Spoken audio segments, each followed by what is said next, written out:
പുറപ്പാട് 10-ാം അധ്യായം. വെട്ടുകിളികൾ നിറയുന്നു. കർത്താവ് മോശയോട് പറഞ്ഞു, നീ ഫറവോയുടെ അടുക്കലേക്ക് പോവുക. ഞാൻ ഫറവോയുടെയും സേവകരുടെയും ഹൃദയം കഠിനമാക്കിയിരിക്കുന്നു. അവരുടെ ഇടയിൽ എൻ്റെ ഈ അടയാളങ്ങൾ കാണിക്കാനും ഈജിപ്തുകാരെ ഞാൻ എങ്ങനെ വിഡ്ഢികളാക്കിയെന്നും അവരുടെ ഇടയിൽ ഞാൻ എന്തെല്ലാം അടയാളങ്ങൾ കാണിച്ചെന്നും നീ നിൻ്റെ പുത്രന്മാരെയും പൗത്രന്മാരെയും വർണ്ണിച്ചു കേൾപ്പിക്കാനും ഞാനാണ് കർത്താവ് എന്നു നിങ്ങൾ ഗ്രഹിക്കാനും വേണ്ടിയാണ് അത്. മോശയും അഹറോനും ഫറവോയുടെ അടുത്ത് ചെന്ന് പറഞ്ഞു, ഹെബ്രായരുടെ ദൈവമായ കർത്താവ് ഇങ്ങനെ പറയുന്നു, എത്ര നാൾ നീ എനിക്ക് കീഴ്വഴങ്ങാതെ നിൽക്കും? എന്നെ ആരാധിക്കാനായി എൻ്റെ ജനത്തെ വിട്ടയക്കുക. അവരെ വിട്ടയക്കാൻ വിസമ്മതിച്ചാൽ ഞാൻ നാളെ നിന്റെ രാജ്യത്തേക്ക് വെട്ടുകിളികളെ അയക്കും. അവ ദേശത്തെ കാഴ്ചയിൽ നിന്ന് മറച്ചുകളയും. കന്മഴയിൽ നിന്ന് രക്ഷപ്പെട്ടവയെ എല്ലാം തിന്നുകളയും. അവ നിങ്ങളുടെ വയലിൽ വളരുന്ന എല്ലാ മരങ്ങളും തിന്നു നശിപ്പിക്കും. നിന്റെയും നിന്റെ സേവകരുടെയും ഈജിപ്തുകാരെല്ലാവരുടെയും വീടുകളിൽ അവ വന്നു നിറയും.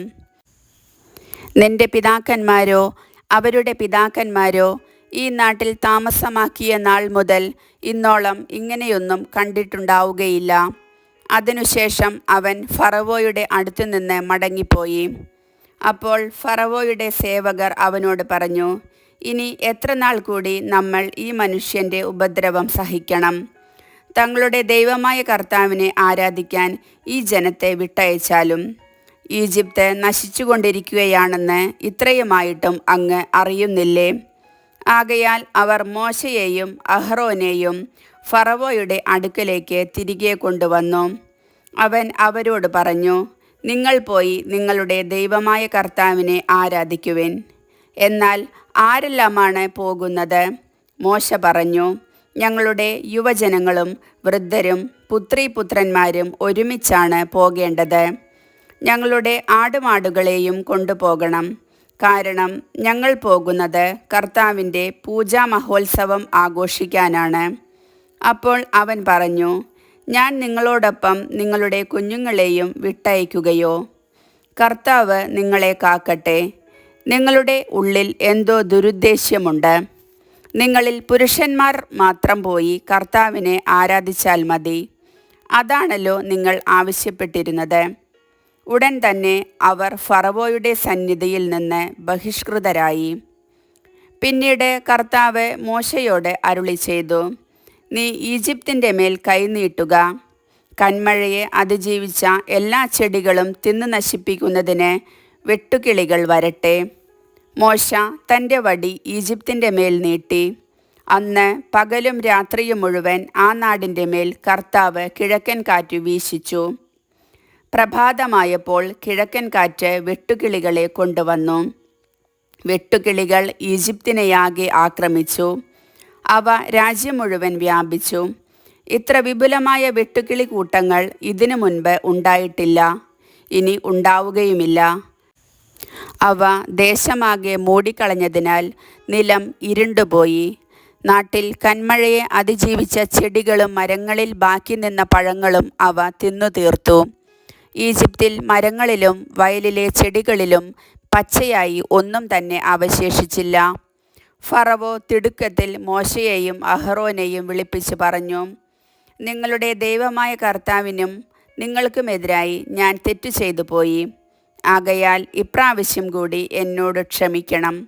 മാരകമായ ഈ ബാധ എന്നിൽ നിന്ന് അകറ്റുന്നതിന് നിങ്ങളുടെ ദൈവമായ കർത്താവിനോട് പ്രാർത്ഥിക്കുവിൻ. മോശ ഫറവോയുടെ അടുക്കൽ നിന്ന് പോയി കർത്താവിനോട് പ്രാർത്ഥിച്ചു. കർത്താവ് വളരെ ശക്തമായ പടിഞ്ഞാറൻ കാറ്റ് വീശിച്ചു. അത് വെട്ടുകിളികളെ തൂത്തുവാരി ചെങ്കടലിലെറിഞ്ഞു.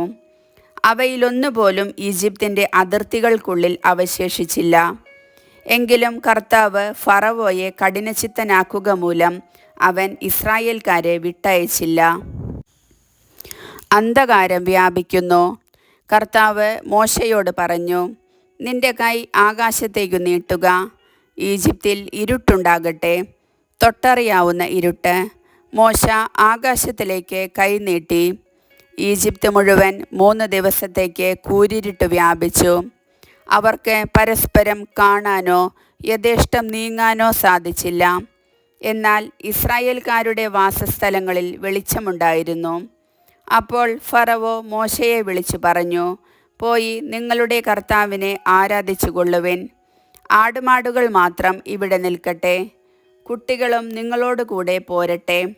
അപ്പോൾ മോശ പറഞ്ഞു, ഞങ്ങളുടെ ദൈവമായ കർത്താവിന് സമർപ്പിക്കാനുള്ള ബലിവസ്തുക്കളും ഹോമദ്രവ്യങ്ങളും കൂടി നീ ഞങ്ങൾക്കു തരണം. ഞങ്ങളുടെ കന്നുകാലികളും ഞങ്ങളോട് കൂടെ പോരണം. ഒന്നുപോലും ഇവിടെ ശേഷിക്കാൻ പാടില്ല. ഞങ്ങളുടെ ദൈവമായ കർത്താവിന് അവയിൽ നിന്ന് ബലിയർപ്പിക്കേണ്ടി വന്നേക്കാം. കർത്താവിന് എന്താണ് സമർപ്പിക്കേണ്ടതെന്ന് അവിടെ ചെന്നെത്തും വരെ ഞങ്ങൾക്ക് അറിഞ്ഞുകൂടാ. കർത്താവ് ഫറവോയെ കഠിനചിത്തനാക്കുകയാൽ അവൻ അവരെ വിട്ടയച്ചില്ല. ഫറവോ മോശയോട് പറഞ്ഞു, എൻ്റെ കൺമുൻപിൽ നിന്ന് പോവുക. ഇനി എന്നെ കാണാതിരിക്കാൻ സൂക്ഷിച്ചുകൊള്ളുക. എന്നെ കാണുന്ന ദിവസം നീ മരിക്കും. മോശ പറഞ്ഞു, നീ പറഞ്ഞതുപോലെയാകട്ടെ, ഞാൻ ഇനി നിന്നെ കാണുകയില്ല. കർത്താവിൻ്റെ വചനം.